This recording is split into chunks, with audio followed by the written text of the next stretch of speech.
Hey, welcome to the Healthy Postnatal Body Podcast with your postnatal expert, Peter Lap. That, as always, would be me. This is the podcast for I want to say the 23rd of March, 2025. And today, day before music means I have a guest on. You know this stuff. You know the drill by now.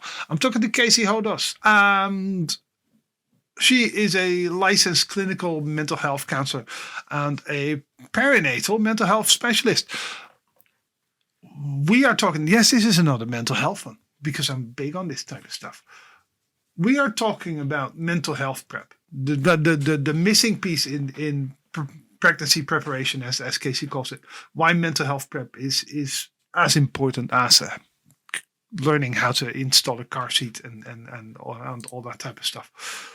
You're gonna love this conversation. I know I bang on about this subject a lot, and I've had a lot of people talk about PPD, PPA, all that type of stuff. But you're gonna love this conversation. Stick around. You will learn stuff, I promise. So without further ado, here we go.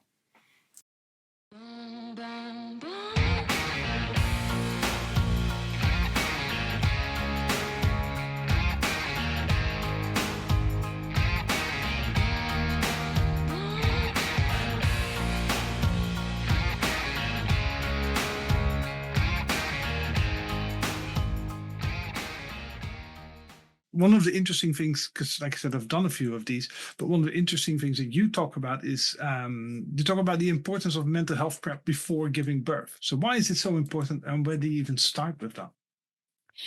I was so happy that you asked that because that is my thing. Like I feel like we do so much prep with childbirth classes, and there are books about the baby gear to buy and the perfect stroller and, the perfect sound machine and the monitor, and all those things are great and important. But your mental health is, I would say we need to prioritize that, because that's the part that's going to impact everything else. Your connection with your baby, your own mood, your relationship with your partner, your relationship with your support system. And so I just think it's a missing piece in all of the different, pregnancy prep stuff out there. And I just happen to feel like that it should be up there with, it's as important to me as a car seat. Oh, well, yeah, I think it's, when you think about it, it's a no-brainer, right? It's do you buy the right buggy or not? It's what color does the nursery need to be in? Those are all fairly secondary questions. Next to it's fun. mom's health. All of that stuff is fun. Yeah, and we should be doing those things. Of prep. Yeah, sure.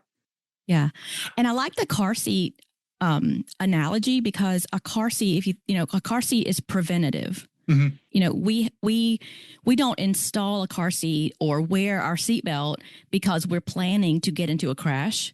Sure. We install a car seat so that we can safely transport our baby.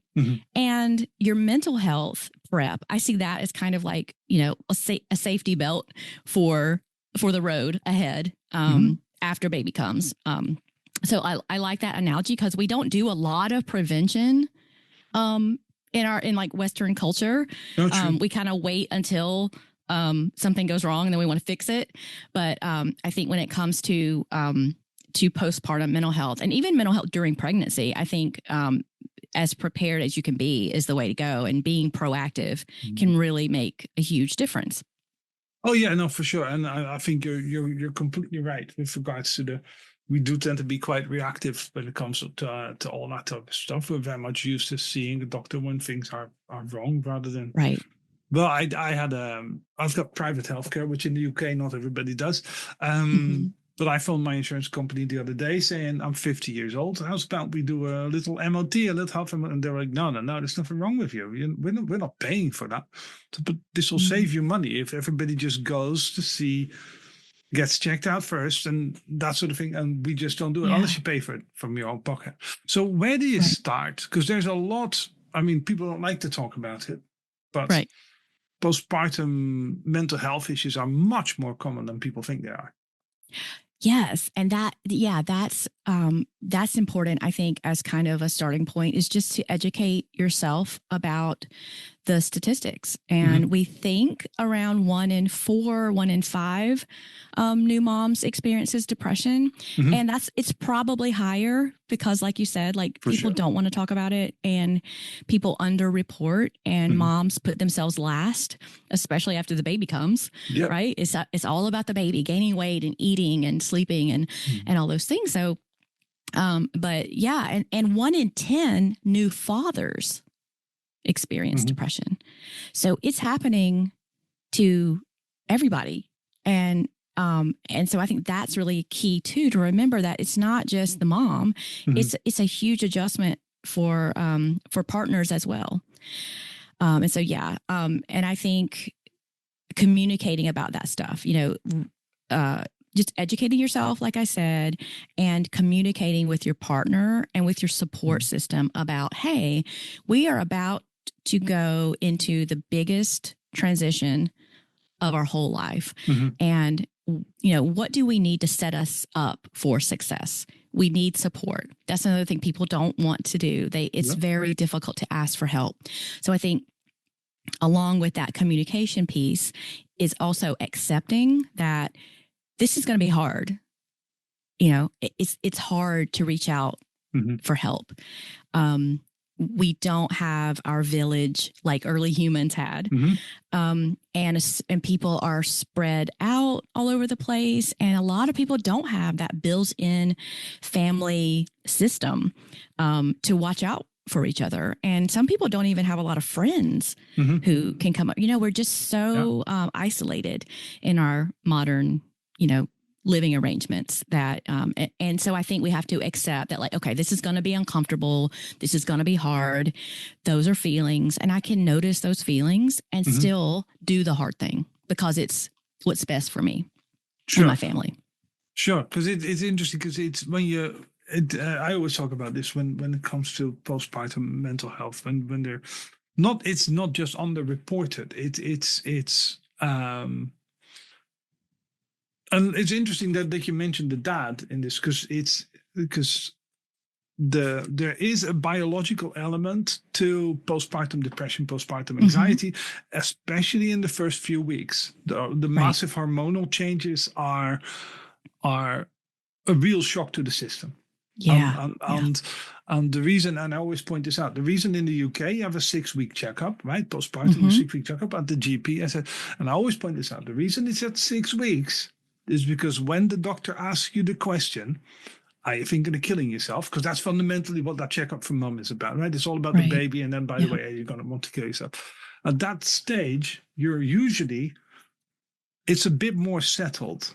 Yes. So the chances of you answering, no, I'm feeling okay within myself, are significantly higher at 6 weeks than they are at 3 weeks, which is why the postpartum checkup isn't at 3 weeks, because all of a sudden that 1 in 4 becomes a 1 in 2. Oh, yeah. Yeah. You're right. Yeah. We call that the baby blues. The first few weeks, most new parents do feel that, and especially new mothers, because of the hormonal fluctuations, and you're learning to breastfeed if you choose to do that. You're not getting as much sleep.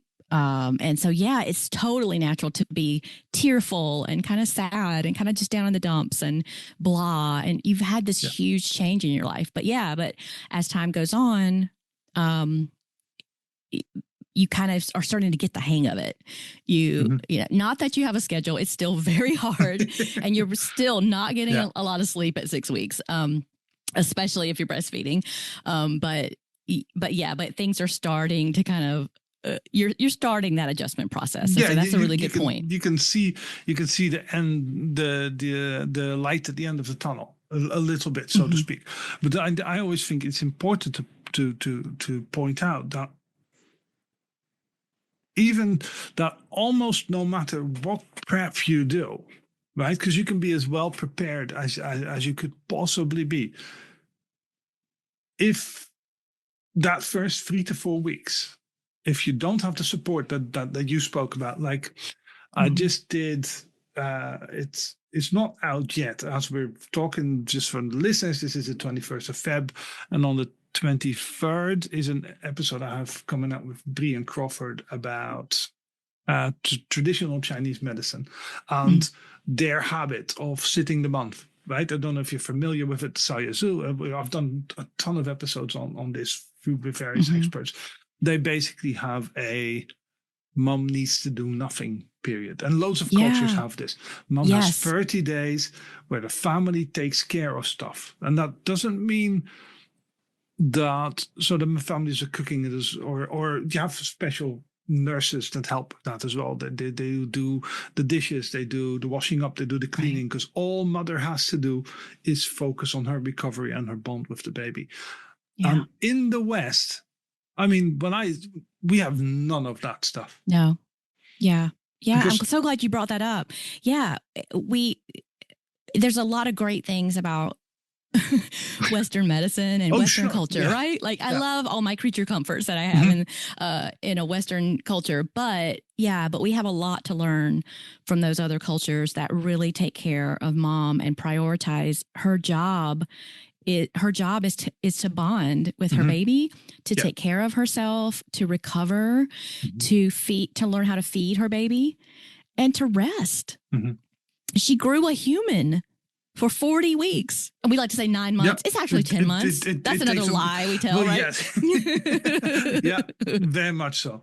Very much so. Yeah, but because that first 30-day period is so essential when it comes to I'm not talking physical recovery. It matters for that, but not in the go see a personal trainer and pelvic floor type way. I'm just talking much more about restorative sort of recovery, get your chicken broth in, that type of recovery is what I mean. But when you're talking about that mental health aspect of it, how can people prepare for it going to be tougher than they likely think it's going to be? Because we all always assume it's all unicorns and rainbows. When we're pregnant, it's going to be amazing, right? It's that's just not the way the cookie crumbles. Yeah, for most people, it's not. It can be like, of course, like you love your baby, right? And a lot of women do experience that rush of oxytocin that makes that. I mean, we're biological creatures, wired to survive and to procreate. So of course, like we naturally do feel this love for this little tiny human that we just brought into the world. And there's that, but yeah, we don't know what we don't know. So if it's especially if you're a first time parent, that you don't know how that's going to go. You don't know how you're mentally going to cope with all of the things, especially the sleep deprivation. Like our brains do not do well on very little sleep. And I don't want this to come across as like I'm trying to scare people, out of having babies. Like that is not what this is about. It's really just to prepare for what you can prepare for. Because like you said, like there's a lot of stuff you can't prepare for. You don't know what your baby's temperament is going to be. You don't know what kind of sleeper your baby's going to be. You don't know how breastfeeding is going to go. You don't know, like if you have a traumatic birth, there's even a higher risk for mental health issues, because you're also dealing with trauma on top of recovery and all the things. And I think that to prepare best is to be ready with a little coping toolkit. And so that means, having people lined up ready to do to help you meet your basic needs. Like we don't know a lot about what's going to happen. But we do know that mom and dad are going to have to eat. They're going to have to stay hydrated. If they have pets, those pets are going to need care. So like I even include that. Like I think like you need to find somebody who can come over and walk your dog for you or feed the dog. Sure. Yeah, no, absolutely. Yeah. Because you are not going to have the bandwidth, and you shouldn't have to do all these other things. So lining up, matching people in your support system with jobs that will need to be done. So like making a list of just all the things you do from day to day that will need doing. Laundry, cleaning. I mean, cleaning can kind of take a back seat, but But still but a hey, if little there's bit, somebody, yeah. but if you have that, mother-in-law or friend who just loves to clean, tell them come In on fact, over. Yeah. And so we really have to get over that, like not asking for help and like, I can be strong. I can do this by myself. Like you are strong. Even when you ask for help, you're still strong. Doesn't mean you're not strong. And it's an important thing that you raise, and I know you talk about this as well, but the boundaries with regards to early motherhood and all that type of thing, because when you're asking someone for help, when you're asking someone to clean the house and or walking the dog, it is important, as I always say, to then realize your job then is not to entertain them. Right. When you are the early mother, because everybody wants to come around to see the baby, right? Yes. Everybody wants to walk the dog if they can then see the baby. Right. But if their job is to walk the dog, and even if it's your friend, if it's their job, it is not your responsibility to entertain them. So how do you then set that boundary with people? Because asking for help, and a lot of the time, especially for isolated people, and like you said, we all live our own little lives, you can kind of tell family to naff off. Do you know what I mean? Kind of situation, no, go away, Uncle Bob. I just need you to do stuff. Right. But with friends, there's almost always a quid pro, but I helped you out. So now can I get my little reward? So how do you suggest dealing with that element of it? Yeah, it's a difficult conversation, and we have to accept that like this is not going to feel good. Nobody likes confrontation. We just don't. We don't do well with it. It's a hardwired thing in our brain that like we want to be accepted socially, and so we don't want to rock the boat. So okay, I can notice that it feels scary. Yeah. And I can still do it. And I think having that clear list of things for people to do and kind of talking to them and including them in that process. Like, my partner and I have this list of all the things, and we're going to need somebody to walk the dog. And I think, Sally, you would be great because the dog loves you and you love animals and you are familiar with the dog. So like, why don't you come over and do that? And we will need that 3 times a week. Yeah. Do you want to do it in the morning? Do you want to like the more specific you can be with people, I think the better. Everybody loves a baby. Everybody wants to get those cuddles in. But if you are still recovering and you don't feel comfortable having people in your space, it is okay to say, we're not going to have visitors until whatever date. We are going to be settling in as a little family for the first, whatever you want it to be. 6 months. If you want it to be 6 months. Your house, your rules, right? Yeah. And so, and it is really hard for most people to do that. And sometimes with, and if you already struggle with anxiety, then it's even harder to do those things because you are what we call catastrophizing in your head. Yeah. This person is going to hate me. They're going to be mad at me. They're not going to love me anymore. They're going to disappear from my life. And sometimes you have to ask yourself, what is the worst that would happen if I ask this person for help, but I also tell them we're not having visitors right now, that I just need this one specific thing from them. Yeah. What is the worst? Are they going to walk out of your life? Well, I say, if they do, they were not a great friend. Yes. Yep. So it's like pushing through that discomfort and those fears. Because you're keeping your eye on the goal. The goal is to have your needs met and to have these tasks taken care of. And so you can focus on your job, which is being a mom. Yeah, no, that makes absolute sense. And I do think that element of us as part of like postpartum prep and all that sort of thing, having that list and having the people that kind of the whole team knows what to do, so to speak. That is huge, and it is definitely, like you said, it's an element that is often overlooked amongst all the fun stuff. Right. Because you're going to have tons of decisions to make in those first few weeks. Mhm. You're going to be learning a lot of new things. You're going to be maybe visiting with the pediatrician. I know here in the US, babies who, if they aren't gaining enough weight right away, they have to go to the pediatrician. I remember with my son, we were in there. I don't know, in my memory, it was like every day, but I don't know if it was really every day, but it was probably every other day because he wasn't gaining enough weight. And we had to go in there and meet with the lactation nurse and weigh the baby. And you're doing, so you don't know what's ahead of you in terms of all of that stuff. So you want to have some things already planned, and that cuts down on the decisions that you have to make in those first few weeks. If you've already taken care of that, that's off your plate now. And you avoid that. A lot of people will be texting you like, let me know if you need anything. Silence.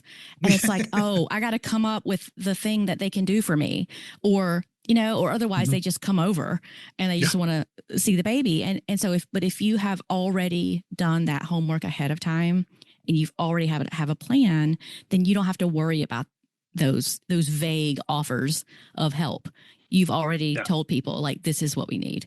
And you can always say, when somebody says, let me know if you need anything, an answer you can always give is, we need to eat. You can bring over a meal that we can put in the freezer and reheat later when we need it. Right? Yeah. That's always something you're going to need. And so that's an easy one. Yeah, if people want to do something, if you think now, because letting people help is a kindness in itself, right? It's if people genuinely want to help, you're doing them a favor almost by letting them help, even if you're like, I don't really. Do you know what I mean? As in, I don't.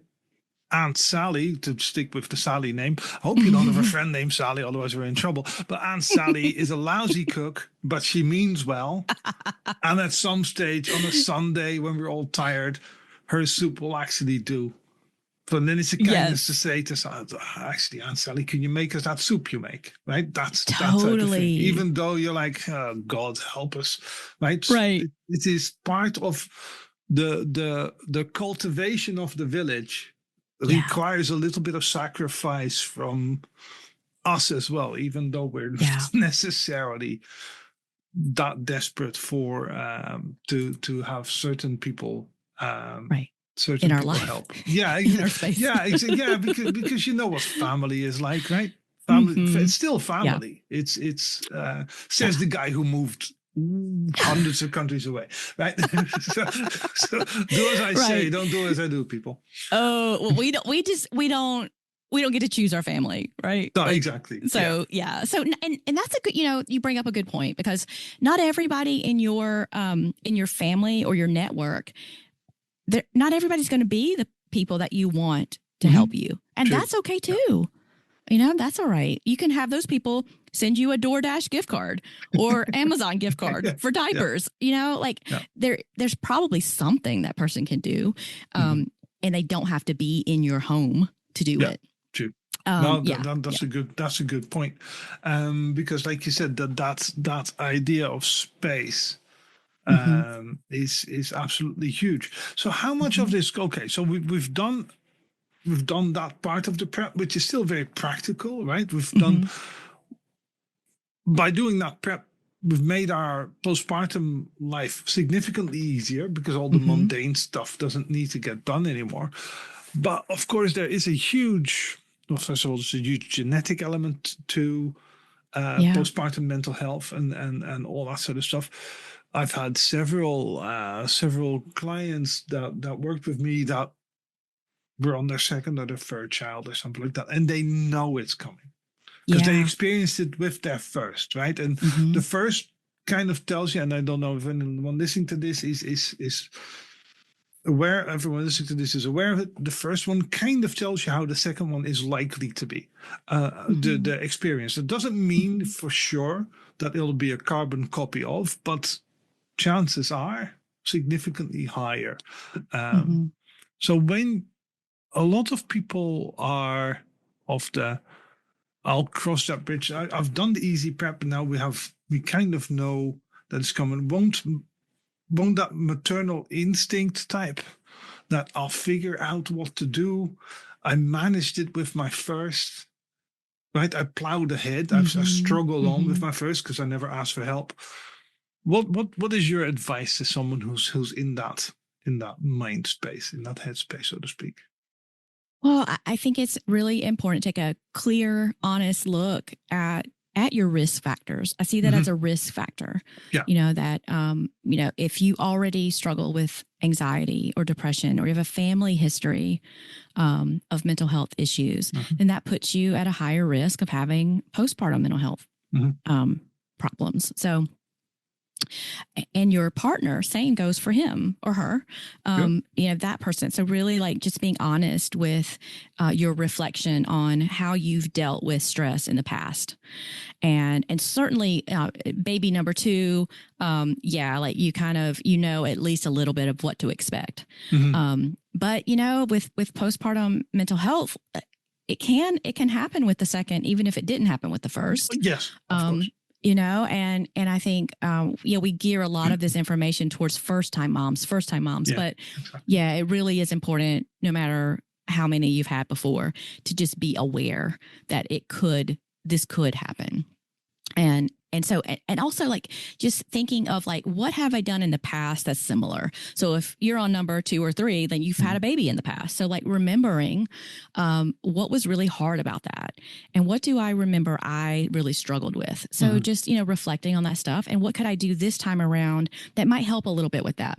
So if you didn't ask for help before, and you're listening to this conversation now, maybe you feel a little bit more confident with having that conversation with your support system and your partner. So looking at previous experience, look at how you've dealt with stress before in your life that maybe wasn't a baby. That's one of the most extreme stressors that a human can experience. But we all have dealt with loss before of some kind, financial stress, disagreements with your partner. Like, how do those things typically go for you?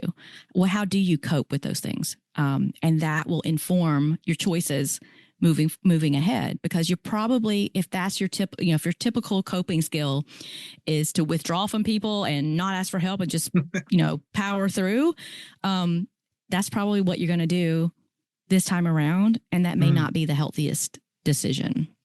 So again, it's just being honest with yourself and being honest with your partner. How do you deal with conflict in your relationship?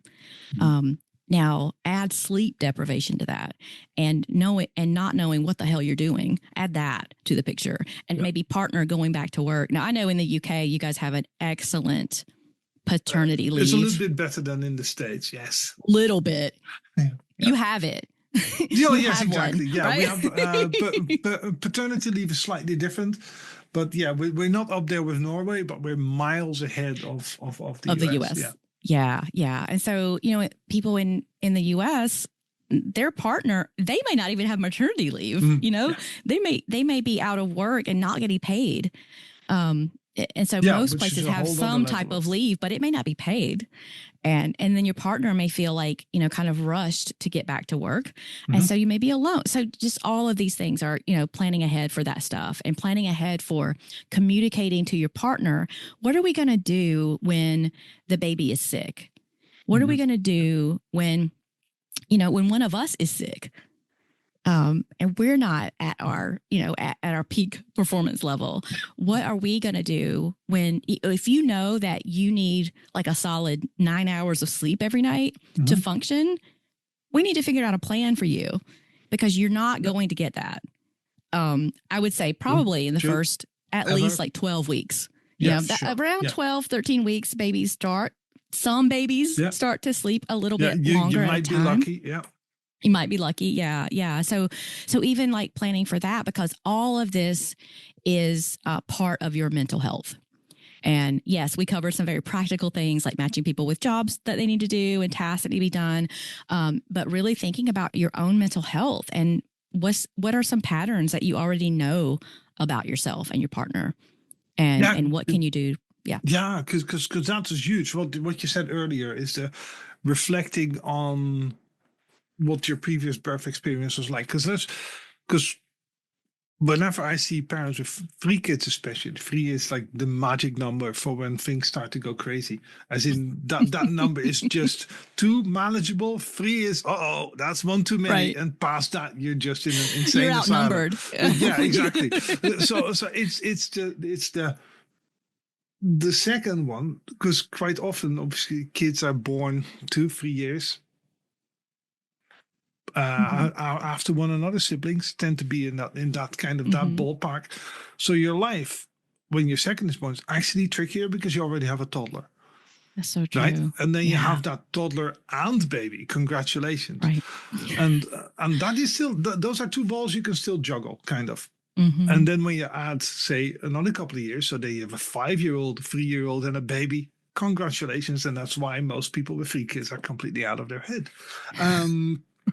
Right, that's true. If anyone listening to this only has one, if you have friends with 3 or more children, these people Uh-huh. are nuts. These are not well people, right?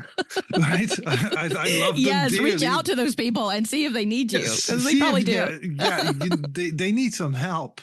So give these people a break. But it's as one of my clients who has 5 kids Hmm. will point out, the reason she has 5 kids is because she never thought about it. She never reflected back. What you were Yeah. talking about, reflect back to your first. Because Yeah. she said, if I reflect back to my first, I wouldn't have had my second. Mm-hmm. Because human biology, it's kind of like what you were saying. We're put on this earth there's a huge biological primal instinct to Right. procreate and all that type of stuff. But that makes us forget what the actual experience was like. Mm-hmm. Right? Mm-hmm. In the old, that's why 2 years after giving birth to your first, you feel you're ready for a second. Wouldn't it be nice? Right. Because you've completely forgotten about Yeah. most of the stuff. Yeah. So reflecting is it's a skill that we don't often practice in that context, right? It's so true. Yes. Our brain just kind of takes over for us. And, but we are creatures who have evolved, and we live in a modern world now. We don't Yeah. have to keep having babies if we don't want to. Mm-hmm. In most places. Yeah. Currently in the U.S., that is a little bit of an issue, but we won't go there. We don't have to talk politics. And that's another minefield. Yeah, we'll avoid that. But yeah, like really just being, I think reflection is so, and mindfulness, paying attention to how you feel, and noticing that, like being honest with yourself, like just because your best friend has 3 kids doesn't mean you have to have 3 kids. That's a good point. Yeah. We really can, like we can have the life that we want to have for just that reason, that's the way we want it. Right. But yeah, that's a little bit off topic, but making decisions based on what you want. And so in your planning, you're prepping for what's to come in postpartum, really like focusing on what you and your partner need. You have that goal in mind, that like, this is our life, and how do we want it? Who do we want to be around during this really vulnerable time in our life? What kinds of assistance do we have? What kind of resources are out there? Like I say, like, in the United States, we have a maternal mental health hotline, which not everybody knows about. And it's really important. And hopefully it will continue to be funded. I know they're advocating right now to the new administration to please keep this resource available for new parents. And it's 1-833-TLC-MAMA. For U.S. For those of you who are in the U.S., and there may be others like in other countries, I'm not sure, but there's an international organization called Postpartum Support International, and that one, they are everywhere. So if you look that up, it's postpartum.net. I always include that in the list of resources to just have handy, just in case. You can call them anytime, and they have online virtual support groups for moms and dads. They have like second time around groups for, second time parents, and for loss, and it's just a wonderful organization that is global. And it's, we're not going to talk about Mr. Musk so much. Anybody who follows me online will know what my opinion on that charlatan really is. So Yes. I think we are like-minded, Peter. yeah, I know very few people that work in this postpartum space Yeah, that are on that particular side. it's true. Because otherwise you can't really work in the postpartum space, I don't think. Right. 'Cause you kind of have compassion to do this. Yes, exactly. And you need to kind of, certain things are, women's health is a right, not a privilege. It's it's the slogan for God's sake, Yes. right? That type of thing. I kind of, that's what this whole thing was. This is how we started this nonsense. Right. So yes, Musk evil, Trump evil, blah blah blah. Let's just throw that Right. out there. My We're in opinion agreement. only, not yours, because you might well lose business because of it. Whereas in the No. UK, I'm very outspoken. I Yeah, totally agree with you. So I will link to one of the National Mental Health Hotline and all that sort of stuff. I will throw it in. Anything that Katie is mentioning here, I will make sure I link to in the episode description for anyone listening, so you don't have to rewind and try to find it and all that sort of stuff. That's great, Peter. Thank you. And now, see, this is a problem. I had a point, and now I know. I got you off topic. I'm so sorry. I forgot what my point. No, there was a point directly related to something you said, and then it went out of my head because I'm 50, and stuff doesn't stay in my head. I'm 52. I just turned 50 in 2024. Shit. Well, yeah, so look at us. This thing does not have video, people, but you won't believe how much younger Kayce looks than I do, and this is not, this is not just a lighting issue. I do have good lighting. That's, yeah, but it's one of those things that a lot of the mental health lines. That's what it is. I did an interview with Dr. C. I don't really know her as Dr. C. I tried about postpartum psychosis. Yes, I listened to that one. Psychosis. She's Dr. Teresa Costales, Dr. C. Yes. Her people call her Dr. C, and that's who I was talking to. So Dr. Teresa Costales, she's a phenomenal mental health professional. And as she was pointing out, and that these things can kind of just happen. Yeah. Right? Mental health issues. Even if you have no family risk history, factors, you have no indication of anything. You've done all the prep work that you could possibly do. The meals are in the fridge. People are walking the dogs and all that sort of stuff. You can, and I'm not talking baby blues. I'm talking this more severe type stuff. These things can still happen, and it doesn't. How do you then, as a professional, how do you explain to someone that this thing can happen, that it doesn't mean you love your child less than you thought you would? Yeah, you say exactly that. And you reinforce that every chance you get, that this is something that happens and we don't really understand why. It has something to do with hormones and something to do with maybe risk factors, but even we don't understand it. And it needs a lot more research and it needs a lot more awareness, because we see women who go through these things and then they are arrested or they have their children taken away. And, and it is a mental health issue, and it's important to be aware of warning signs. And it's so important. And that's another reason to have support, to have people watching out for you and checking in and saying to you, are you okay? Are you really okay? I remember the pediatrician was the first person to ask me that in those first few weeks. And I just started crying. And I did not experience psychosis, to be clear, but I did experience postpartum anxiety and depression. And I am still grateful to that doctor for noticing something that just wasn't quite right with me. He could see that sadness or that blank stare on my face, and whether it was sleep deprivation, who knows, but he saw something and he addressed it. And we have to be, it's another part of the honesty piece, I think, like being honest with ourselves and speaking up when we're feeling down. And we don't have to know exactly what's going on with us to speak up about it. No, that's We a don't good, have to, yeah. right? Like you're not responsible for diagnosing yourself or to have a name, a label. But you do have, you have these people in your life. You have these experts, you have a doctor for your baby.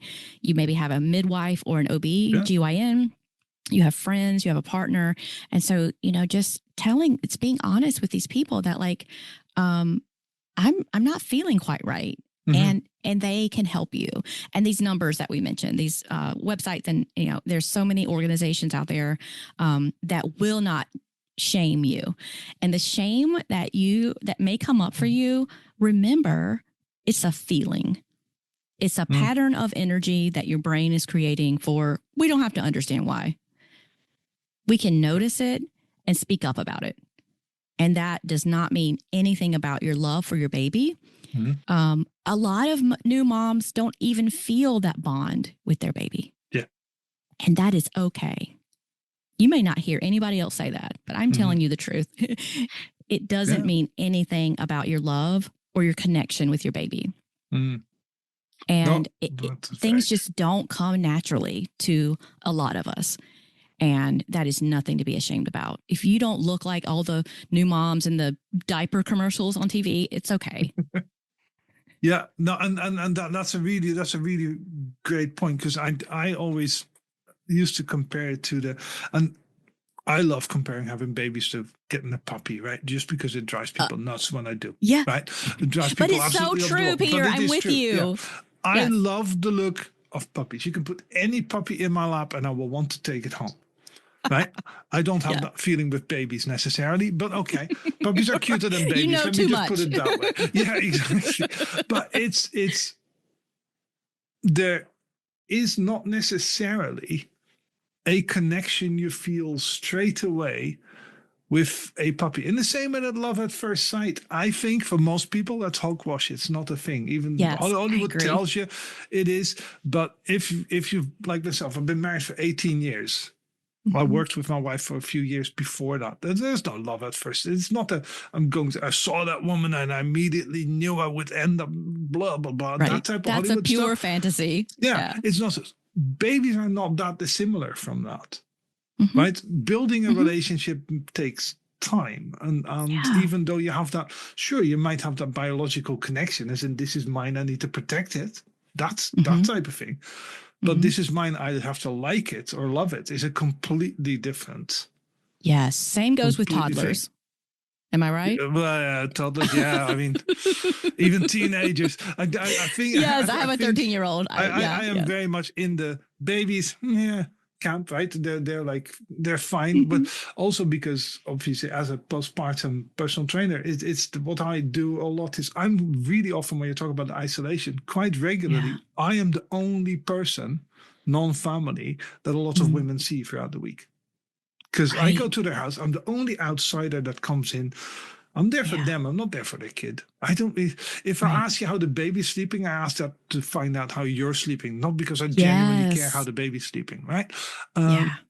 But kids don't get cute until they start talking about dinosaurs, right? True. That is just true. Yeah. They need an interest, and then they get cute, and then they have a whole other 10 years where they're just not cute anymore.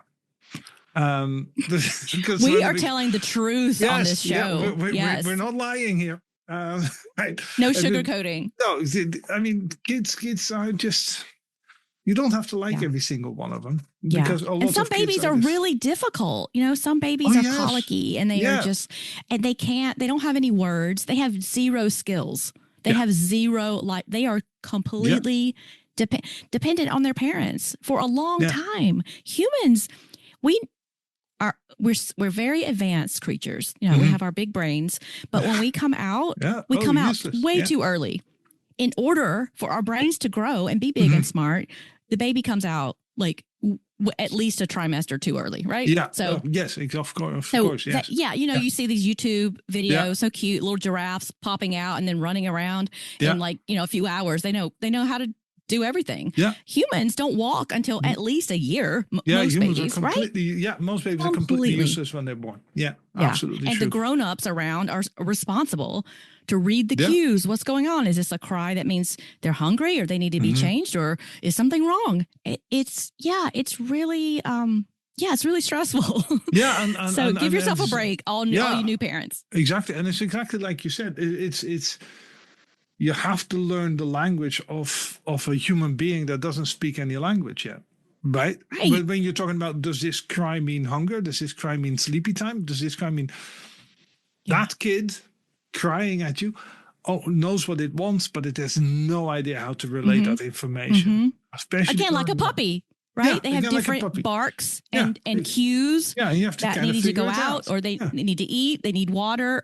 Yeah, exactly. Same. And after a while, puppies, again, smarter than babies. They figure it out after a couple of weeks, right? If I tilt my head like this, I get a tasty treat, right? That type of thing. Baby's not quite there yet, right? No, you But can put a puppy in a crate and it's fine. Don't put your baby in the crate. No, there's rules Crib, against that. fine. Crib, fine, yeah. It's kind of, it's all wrong because cribs are just crates, really, when you think about it. But it is, it is learning that new language of that human being that is completely dependent on you, that doesn't know how to communicate. And it takes time. It's stressful for everybody. Right. So if you can't feel that connection yet and you're upset about not feeling that connection yet, I'll be surprised if you have honest conversations with your friends, right? If they don't all turn around and go, oh, no, I felt exactly the same. Right. Right. And if they don't, and if they say, if there are women in your life who say, oh, I felt it immediately. I knew exactly like this was what I was supposed to do on this earth. Like, good for you. Yeah. Like, it doesn't mean that's that way for everybody. So, if that happened for you, amazing. I'm so happy that that was your experience. However, there are lots and lots of women that it doesn't go that way for them. No, exactly. I would argue the vast majority of them. If we're I would honest. too. Yeah, I've been to many baby and mama groups to do like chats and all that type of stuff. Twin groups are amazing, by the way. Twin groups are phenomenal because those parents don't care about social niceties and social norms. If your baby smells, I'm changing your baby. I'm not asking anything. You've got two, I'm helping out. I'm not asking for anything. And they're much more open and honest.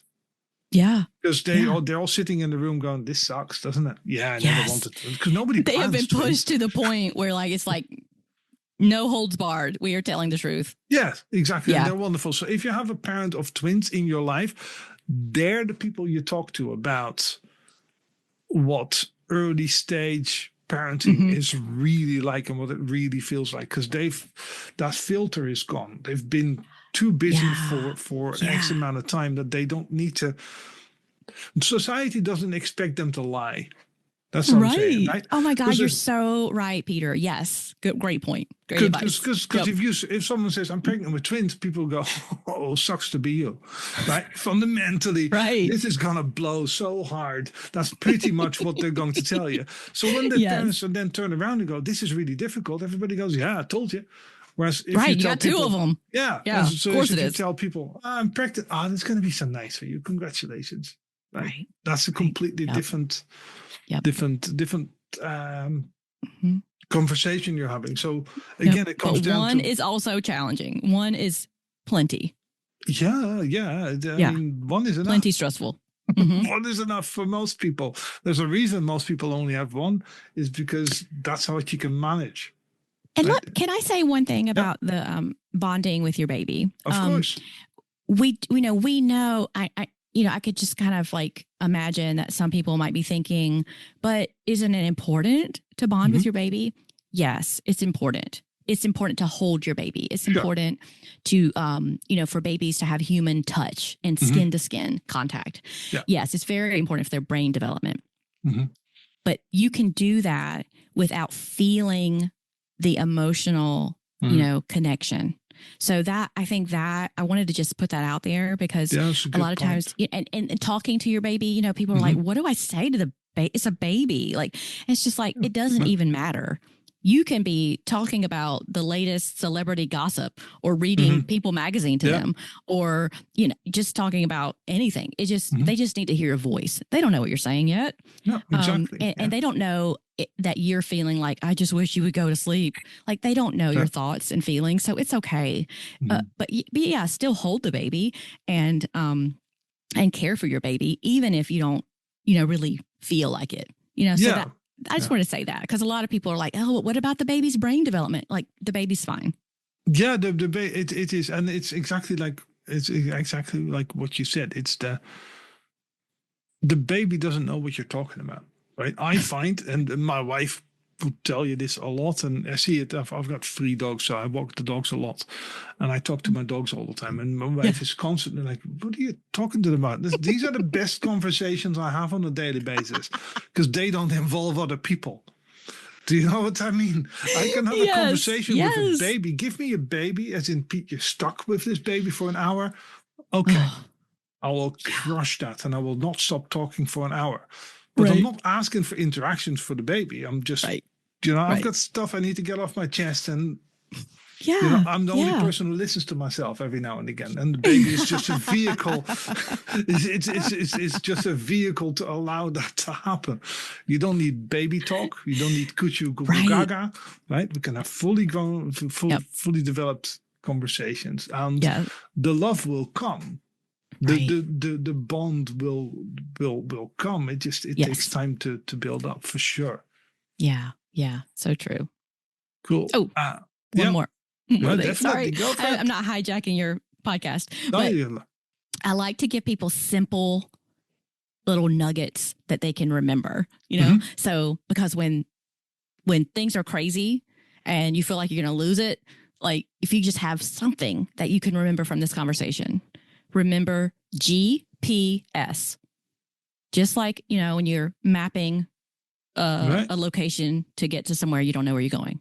Same thing. But this GPS is going to help you through postpartum. So it stands for, the G is go outside. It doesn't matter where. You can just go out onto your front porch or your balcony or wherever, in your driveway, go walk to get your mail from the mailbox, like whatever. Like, just get some fresh air and get a little bit of sunshine, even if it's a cloudy day. Yeah. Go outside, because it is a reset for your brain. It reminds your brain that you're still moving, and it gives your brain just the cues that it needs to keep you going. And it can be a mental reset. The P stands for a protein snack. And in your work, Peter, you know all about this. Eat something that's going to stick with you. I'm not telling you don't eat your junk food. Have whatever you need. You got to eat. Yeah. But if you have your pantry stocked with some, and your fridge stocked with yogurt, cheese, peanut butter, something with some protein in it, just include that. And that will it just helps us regulate our emotions, and it helps us stay full, that kind of thing. The S is sleep. You guessed it. Sleep. We all need it. Yeah. It's always sleep, right? It's so important. And you're not going to be able to get all of just like the Rolling Stones said, you may not get what you want, but you can get what you need. So you can get a good nap in there. You maybe get 3-hour nap, 2-hour nap, get some sleep. The S also, of course, support, but we've already covered that. So if that helps anybody, that's really easy to remember, right? Yeah, no, that's straightforward enough. And indeed, like you said, with regards to the protein snack, it's remarkable how often, even when I go to the shop, right? We've been conditioned to.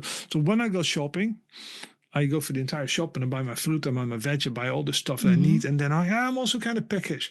Let me look at the rubbish section of the supermarket. I just bought loads of fruit, right? I have a snack, this nature snack in my hand, apples or bananas or something like that. They're there, or indeed, when it comes to protein, either get your pepperami or something like that. It doesn't really matter too much what it is, but I find I don't function if I haven't eaten well. Yeah.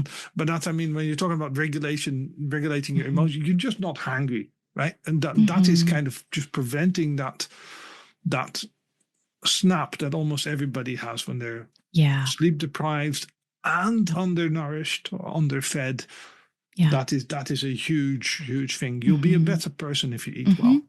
Yeah. And It's sleep. paying attention to your mood. Like, if you feel if you just try those 3 things, you might just feel a little bit better. Yeah. And that is huge. And like you said, this goes before everything else. Sleep comes before cleaning the house.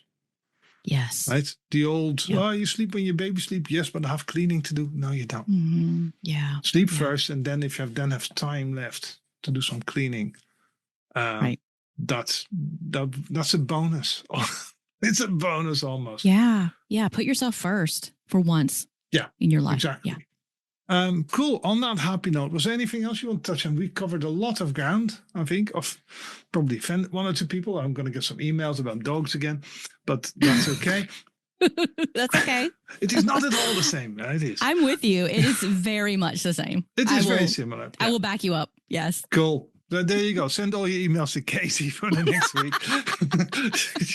just so I don't get them. You just forward me all those messages. Yeah, I'll take care of them. I'll just send them all on. Cool. Was there anything else you wanted to touch on?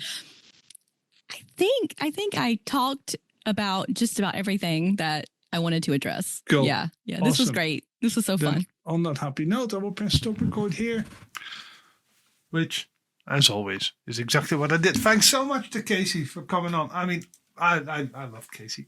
I think Kayce is great. I think, it's like I said in the intro. I know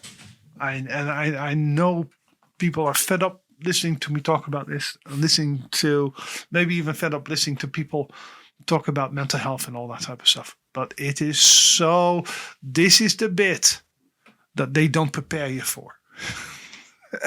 And how, no matter how often you tell people that are trying to get pregnant that postpartum mental health issues, or it's actually perinatal, any mental health issues around the whole pregnancy period, are remarkably common. You still don't prepare for it because you don't think it'll happen to you, and or you don't know how bad it could potentially get. Right? Everybody knows the baby blues, and I'm not a big fan of the term baby blues, but everybody kind of knows that. No, if I get PPD, I'll feel a little bit glum. That's not what this is. So the more prep you can do, the better. So thanks very much to Kayce for coming on. Absolutely love Kayce. I think she's great. Obviously, I'll link to absolutely everything we discussed, and including Kayce's website where you can get in touch with her. That is it for me for yet another week. Peter at healthypostnatalbody.com. If you have any questions, any comments, do the text thing. Right? If you listen to this on your phone, and I know some of you will be, you can now send us a text by clicking on the link in the podcast description. It should work. It was working a couple of weeks ago. I think. I don't know this stuff. They send me stuff. Right? People send me the information. I don't know how stuff comes in anymore. I don't manage that side of things myself as much anymore with the podcast. To be honest, I do the podcast and I do the getting of guests and reading emails and all that sort of stuff. But I have some people now that help me out a little bit. Right. Anyways, thank you very much for coming on. To Kayce, thank you guys for listening. I love you guys. You're awesome. Peter at healthypostnatalbody.com. So here's a new bit of music. And next week, I'm back with yet another amazing guest. You lucky people, right? You take care of yourself. Here's a new bit of music. Bye now.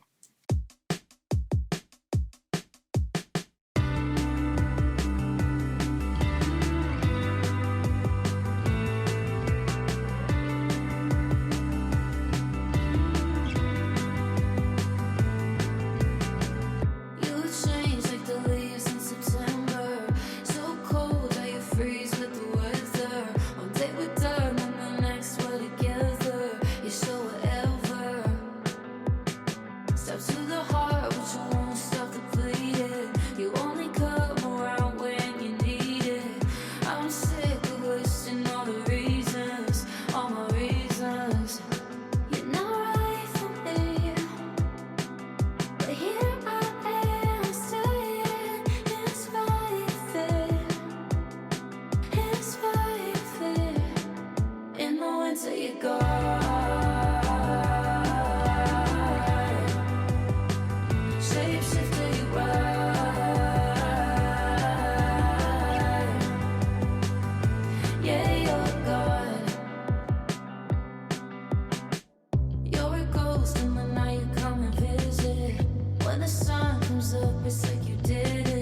opposite.